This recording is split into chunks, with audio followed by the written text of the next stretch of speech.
Nearly 3 weeks into the war in Ukraine, diplomatic efforts continue in the pursuit of a ceasefire. President Volodymyr Zelenskyy no longer expects his country to join NATO, a significant concession made on a day when the capital was pounded by another round of heavy shelling. For more on this, we have our Min Suk-hyen standing by on the line. Suk-hyen, do fill us in. Well, Daniel, President Zelenskyy has in fact conceded that Ukraine does not have an open door to NATO membership. He was speaking to the leaders of the British-led Joint Expeditionary Force, a military grouping of 10 countries in Northern Europe, mostly NATO members.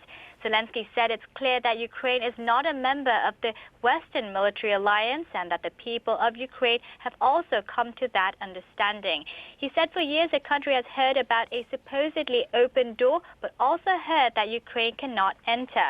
He said Ukraine's inability to join NATO is a truth and a truth that must be accepted. His remarks appear to be a big shift away from Ukraine's early ambition to join.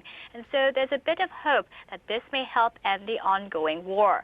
Leading up to the Russian invasion, President Putin had demanded that Ukraine be barred from joining NATO, saying Kyiv's admission to the alliance would threaten Russia's security. Now, Suk-hyen, defense chiefs from NATO member states met in Brussels on Wednesday to discuss the Ukraine crisis. What were the outcomes of the meeting there? Well, the U.S. and other NATO members have agreed to continue supporting Ukraine regardless of Kyiv's admission to its Western military alliance. At the meeting, U.S. Secretary of Defense Lloyd Austin said NATO remains united in helping Ukraine defend itself and vowed to support the country. Speaking to reporters, the Dutch defense minister also said they would continue to deliver weapons to Ukraine, even if those supplies become the target of Russian attacks. NATO allies have been sending anti-tank and other weapons to Ukraine since the start of the invasion, and it's likely that the defense ministers will draw up new plans to help fight off Russia, including sending more troops to Eastern Europe.